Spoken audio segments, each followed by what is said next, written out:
What would you do if you heard someone calling for help out in the Appalachian Mountains, and the longer you walked toward that voice, the further away it somehow stayed? That question is the real reason rangers are trained never to approach feral people in Appalachia, and it has nothing to do with what the stranger might do to you.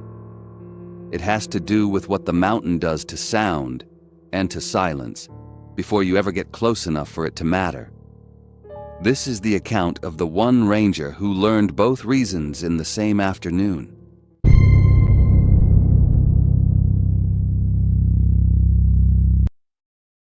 In August of 2022, along the sanctuary boundary of the Great Smoky Mountains, a rookie ranger set out to swap batteries on 4 hidden ginseng-poaching cameras, a walk he had made 40 times before, radioed, GPS pinned, unremarkable. By the time his relief noticed he'd missed his 6 o'clock check-in, search teams were combing 11 miles of ridgeline for a man who was not lost, not fallen, and not where any of his 40 previous walks had ever taken him. He came back. What came back with him is the part the official report never explained. Teddy Hinton woke up at 4:40 in the morning, already regretting the gas station burrito. His stomach cramped him doubled over before his feet hit the floor, and he made it to the toilet exactly 2 seconds too late. He balled up his boxers, necked 4 tablets of Pepto straight from the bottle, and told himself the worst part of the day was already behind him. He signed out at 6:52. 31 minutes to the trailhead, 4 hidden cameras bolted along the Cataloochee sanctuary line to catch ginseng poachers before they cleared a bed worth more than his monthly paycheck. Dispatch wanted him back by 6 that evening. Radio check, no exceptions. He'd walked this exact route 40 times, boots finding the same low crossings every trip, and every one of those 40 times at the Second Creek crossing, a low 3-note whistle greeted him from somewhere up in the canopy. Some bird, he figured. He'd never once actually looked up to check, and that was about to matter more than anything else that happened to him that day. At the second camera, a set of bare human footprints cut across the game trail at an angle that didn't line up with anything on his map, coming from nowhere he could place, heading toward nowhere he could place either. He crouched over the tracks for a second, noticed the stride was too short and too even to belong to anyone moving in a hurry, filed it under somebody's lost, and told himself he'd radio it in once the cameras were swapped. He never got the chance. The first 3 cameras took 11 minutes apiece, quick work, batteries in and out, and he was already thinking about breakfast by the time he reached the 4th. That's usually how it goes right before something goes wrong. The boring part convinces you the whole day's going to stay boring. It was the 4th camera that changed everything. And whatever those footprints were actually doing, cutting sideways across a trail that led nowhere he could name, a detail Teddy wouldn't be able to explain until he was lying in a hospital bed a week later, running the whole morning back frame by frame. The Second Creek crossing had already been trying to tell him something. 40 times over, every single trip, the same 3 notes, and 40 times running he'd never once looked up to see what was making them. He was still crouched at the base of the tree, thumb on the latch, when the voice reached him, thin, pleading, calling something that might have been help if the wind had bent it right. Close, maybe 30 yards through the laurel. He called back. Nothing came. He moved toward it anyway. 30 yards became 100. 100 became a quarter mile.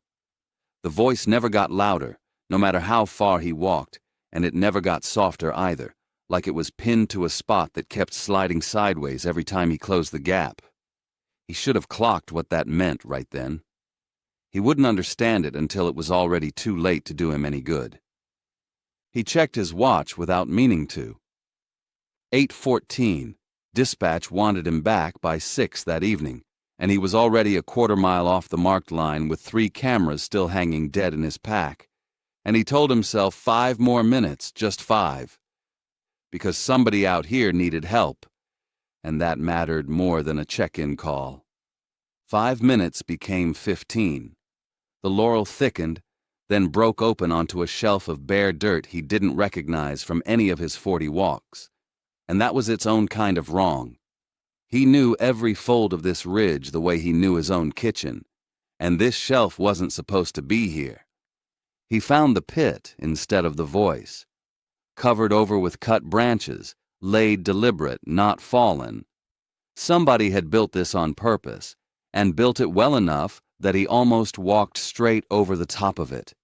Maybe 10 feet down, and at the bottom of it a girl. Filthy. Ribs showing through a shirt gone the color of the dirt packed under her nails, and her feet were bare, the soles black and split like she'd been walking on them a long time. She looked up at him and answered every question he asked with sound instead of words. A grunt. A clicking noise low in her throat that didn't sit right in a human mouth. He talked to her anyway. Told her to hang tight, he'd get her out, he just needed something to use as rope. He was already scanning the tree line for a vine thick enough to hold weight when the birds stopped. All of them. Mid-call, like somebody had cut the audio clean. Teddy had logged 4 years in these woods and a lifetime of cross-country running before that, and he had never once heard the whole ridge go dead like this. Not for a hawk passing overhead. Not for a bear crashing brush 50 yards off. There was always something making noise out here. A woodpecker, a squirrel kicking loose bark, the creek somewhere behind him running low over rock. Always something. Now there was nothing, and the nothing had a texture to it, a kind of pressure against his eardrums that made him want to swallow and couldn't. 2 shapes stepped out of the tree line, where the silence had just finished settling, wire thin, pale as the underside of a fish left too long on ice. Neither one of them snapped a single branch on the way out, which should have been flat out impossible on ground this choked with deadfall. Teddy had crunched through it himself not 60 seconds earlier, twigs cracking under every step. That part he understood right away. The way you understand a car is about to hit you before your body finishes reacting to it. What he didn't understand, what he wouldn't put together until he was lying in a hospital bed a week later, still turning the whole afternoon over and over, was that the silence hadn't been an accident either. Somebody had wanted those birds quiet exactly then. Somebody had timed it. The girl in the pit made the clicking sound again, faster this time, and Teddy realized with a cold drop in his stomach that she wasn't answering him. She was answering them. His hand moved on its own, reaching for his hip, before his brain caught up to what it was reaching for. His hand found his hip and closed on an empty holster. The sidearm was still sitting in the truck's glove box, 90 pounds of protocol he'd broken without thinking twice about it, because nothing in 40 walks had ever needed it before. He was thinking about that decision right up until the moment it stopped mattering. The 2 shapes were already closing the last of the distance between them, and there was nothing in his hands but a set of dead camera batteries and a decision he couldn't take back. He ran. The ground gave out from under him 20 feet later, and he dropped straight down into the same pit he'd been trying to pull the girl out of, his shoulder catching the wall on the way in hard enough to spin him. The last clear thought he had before his skull met packed dirt was that he genuinely could not remember which direction the trail was anymore. Not a guess. Not a rough idea. Gone, like somebody had reached in and wiped the compass out of his head. He woke up to the sound of wheels. Not tires. Wood, iron-rimmed, grinding over root and stone in a rhythm that only meant one thing. A cart, moving slow, and something heavy was riding across his legs, pinning him flat to whatever surface he was lying on. Rough boards under his back, damp through his shirt. He kept his breathing even and his eyes at half-mast, and through his own lashes, he watched three shapes arguing above him in something that used syllables and used none of the ones he recognized. Not English, not anything close to it. The rhythm all wrong, more clicks and glottal stops than actual words. He had no idea how long the wheels had been turning, long enough that his legs had gone numb under the weight pinning them, long enough that the light coming through the gaps above him had shifted from afternoon gray to something closer to dusk, and that alone told him more time had passed than he wanted to do the math on. Then he heard it, the low three-note whistle from the second creek crossing, the one he'd walked past 40 times and never once given a second thought, answering back from somewhere off to his left. He waited, holding as still as his body would let him, and it came again, further off now, from somewhere to his right. Like the sound was being handed down the ridgeline ahead of him, passed from one point to the next, tracking his position without a single word spoken. That was the moment the whole morning rearranged itself in his head. 40 walks, 40 times hearing that exact whistle at that exact creek crossing, and he had filed it under Bird every single time because filing it under Bird was easier than looking up. He wasn't being greeted at that creek, he was being logged. One of the shapes above him crouched down close enough that Teddy caught the smell off its clothes. Wood smoke gone stale, and underneath it something sourer, something that reminded him of meat left too long in a cooler with the ice melted out. A hand pressed flat against his chest, fingers spread, testing whether he was still breathing the way a man tests a fish he isn't sure is dead yet. The fingers were cracked at the knuckle, nails split down to raw skin, and cold in a way that had nothing to do with the evening air. Teddy held his breath and prayed the numbness in his legs didn't twitch. The cart lurched over a root, hard enough that the dead weight across his legs shifted an inch, and in that inch of space, Teddy felt something he hadn't expected to feel at all. The cold, unmistakable shape of a second person's hand, still and small, pinned under the same weight he was, the fingers twitching once against his own, like a message he had no way to answer. The girl from the pit was on the cart with him. The cabin smelled the way a walk-in freezer smells after the power's been out 3 days. Teddy came to on a dirt floor half wrapped in a tarp, wrists free but legs still dead from the cart ride, and two of the shapes were fighting right over top of him. Not a scuffle. A real fight, fists connecting, no rules, no ref, close enough that he felt the wind off a mist swing pass an inch above his face.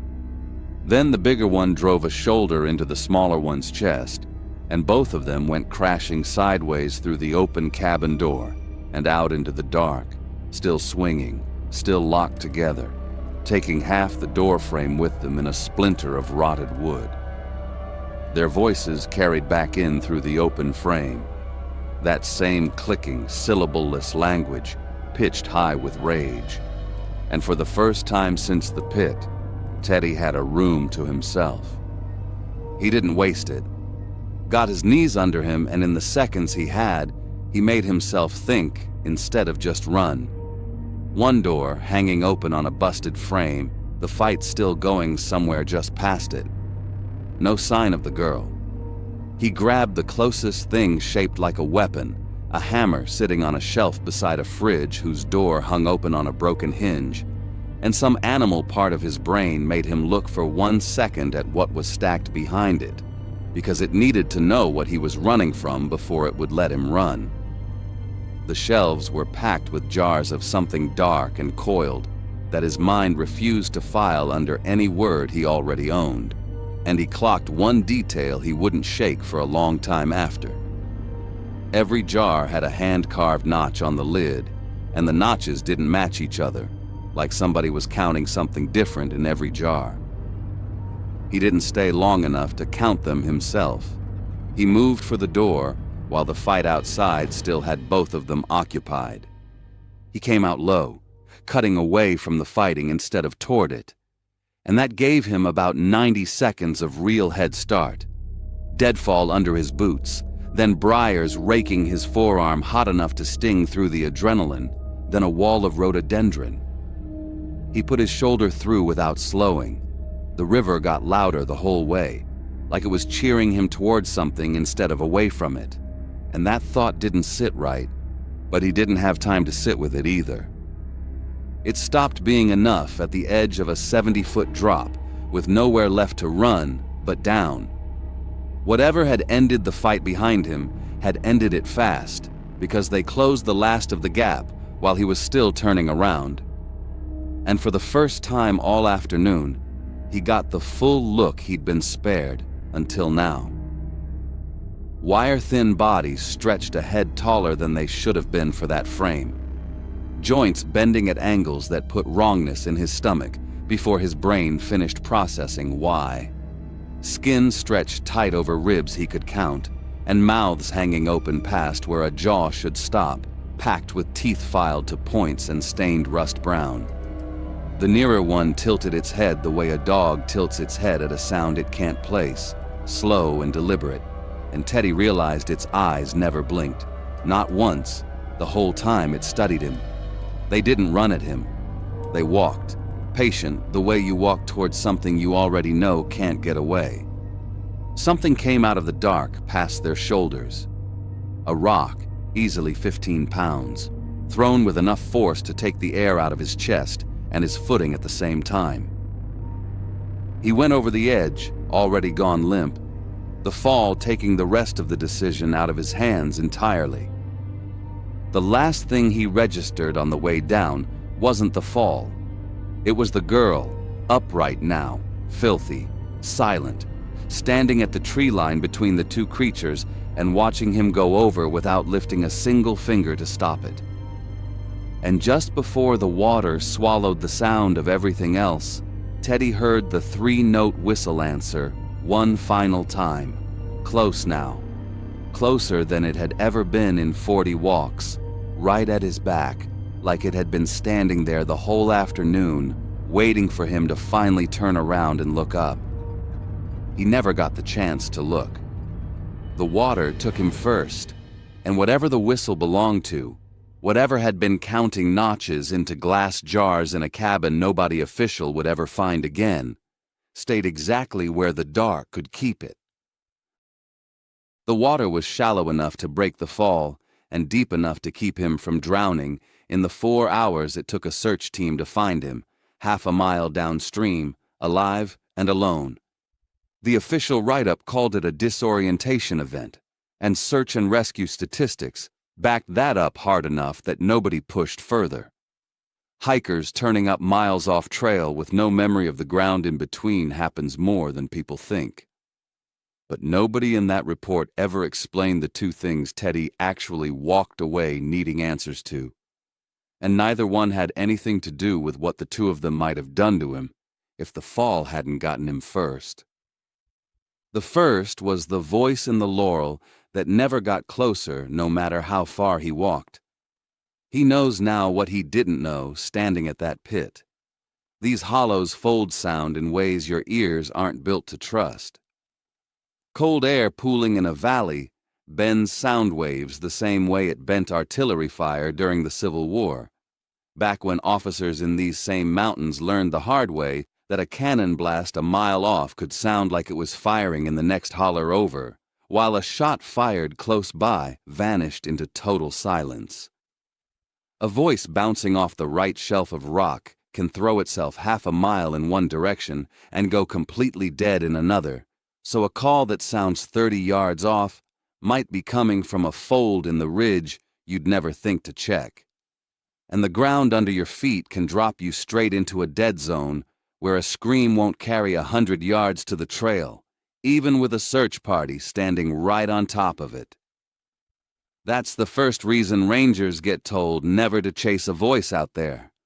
The land itself will lie to you before anybody else gets the chance. The second reason is the one that actually still keeps him up. That three-note whistle he walked past 40 times and filed under bird. It was never a bird. High mountain communities all over the world have used whistled languages like that for longer than anyone's kept records, pitched high enough to cut clean through miles of dense tree canopy, where a shouted word gets swallowed by the leaves and dies out after 50 feet. A whistle pitched right can carry 3 miles clean through solid forest without losing a note of it. Teddy wasn't being greeted at that creek crossing. He was being clocked, every single walk, logged and passed along the ridge like a piece of information moving hand to hand. And by the time he stepped into that clearing and locked eyes with the girl in the pit, that signal had already gone out ahead of him, down the ridgeline in both directions, faster than he could have radioed his own position in. He never took that camera route again. Dispatch quietly reassigned the sanctuary line cameras to a 2-man rotation the following spring, and nobody on staff ever wrote down why. And some nights, driving home past that trailhead with his windows cracked for the cool air, Teddy swears he hears it.